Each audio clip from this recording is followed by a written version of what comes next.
Have you ever heard of the story of Costa Concordia, a cruise ship that claimed hundreds of lives? The Costa Concordia disaster remains one of the most infamous maritime accidents in modern history. It was the result of a combination of human error, misjudgment, and systemic failures.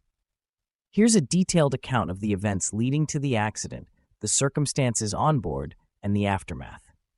The Costa Concordia was a luxury cruise ship owned by Costa Crociere, a subsidiary of Carnival Corporation. The ship was launched in 2006 and measured 290 meters in length with a gross tonnage of 104,500 tons. It had the capacity to carry over 4,000 passengers and 1,100 crew members. The ship's maiden voyage took place in July 2006, and over the following years, it was a popular vessel for Mediterranean cruises. On January 13, 2012, the Costa Concordia began a 7-day Mediterranean cruise from Civitavecchia, Italy, with stops in Savona, Marseille, Barcelona, Palma de Mallorca, and finally, the island of Civitavecchia. On board were 4,229 people, including passengers and crew, and the ship was being captained by Francesco Schettino. Schettino, an experienced captain with over 20 years of service, had been assigned to this voyage. He was considered one of the more senior officers in the Costa Crociere fleet. The cruise was progressing as planned until the ship approached the island of Giglio, located off the western coast of Italy. The ship's course at this point was unusual for the area. At around 9:45 p.m. on January 13th, the Costa Concordia was approximately 2.5 kilometers from the shore of Giglio. This was where the captain, Francesco Schettino, deviated from the planned route. Rather than steering the ship along the designated safe path, he made the decision to perform a salute maneuver, a common practice where a cruise ship sails close to the shore to give passengers a better view of the coast. However, Schettino's maneuver was not only unauthorized, but also dangerously close to the rocks near the island. This was a critical misjudgment, as the Costa Concordia was sailing at 16 knots, much faster than it should have been for such a close approach to land. Schettino's actions, combined with poor judgment, led to the ship striking an underwater rock formation known as the Skoll Rocks. At 10:05 p.m., the Costa Concordia struck the rocks with a force that caused a massive hull breach on the port side near the forward part of the ship. The collision caused significant damage, and water began flooding the lower decks.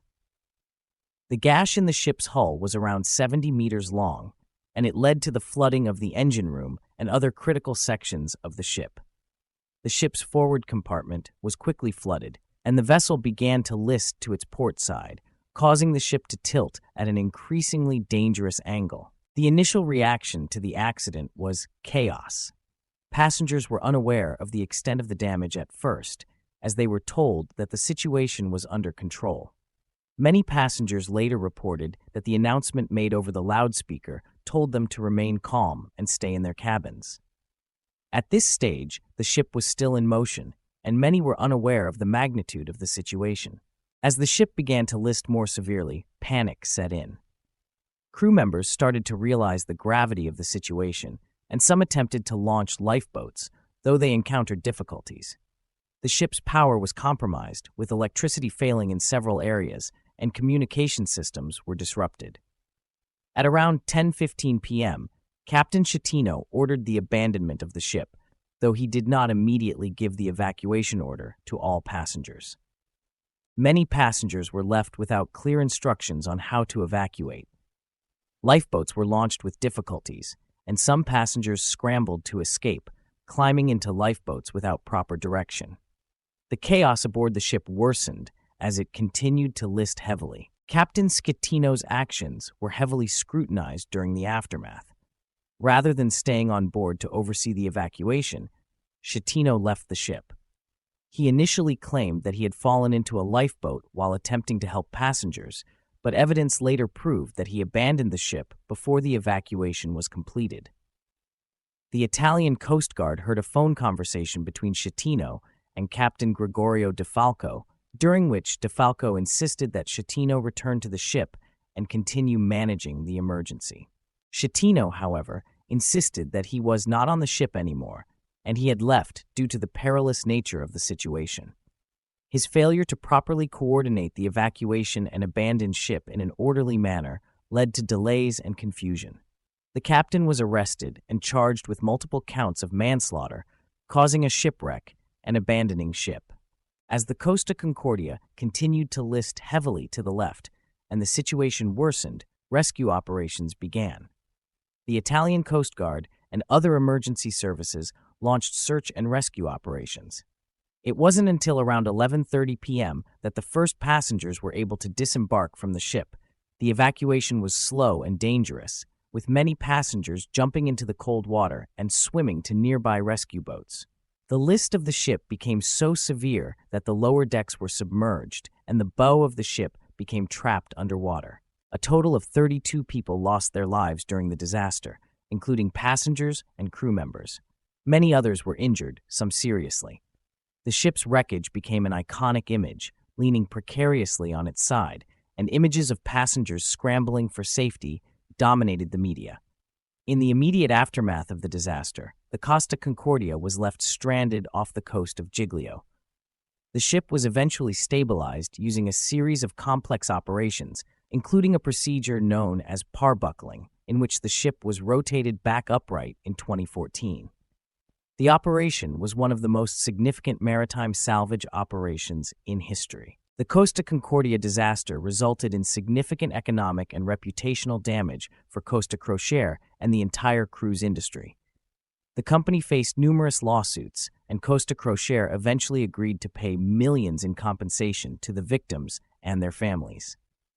The investigation into the accident focused on both the actions of Captain Schettino and the overall safety culture aboard the Costa Concordia. Schettino's decision to perform the salute maneuver in an area with underwater hazards was deemed reckless and criminal. The Italian judicial system also found that the ship's crew failed to handle the emergency in an organized and timely manner. In 2015, Captain Schettino was sentenced to 16 years in prison for manslaughter and other charges related to the disaster.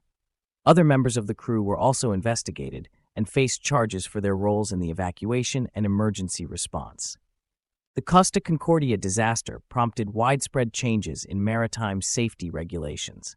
One of the key reforms was a stricter enforcement of the International Maritime Organization's (IMO) rules, particularly regarding the behavior of captains and the training of crew members to manage emergencies. The cruise industry implemented more robust safety drills and improved evacuation procedures. In addition, regulations were introduced to ensure that ships were equipped with more advanced navigational systems to avoid collisions with obstacles like underwater rocks. The Costa Concordia disaster also led to the reconsideration of certain industry practices, such as close-to-shore maneuvers, which were initially seen as good for passenger experience, but now have been strongly discouraged in certain situations. The Costa Concordia disaster also led to the reconsideration of certain industry practices, such as close-to-shore maneuvers, which were initially seen as good for passenger experience, but now have been strongly discouraged in certain situations.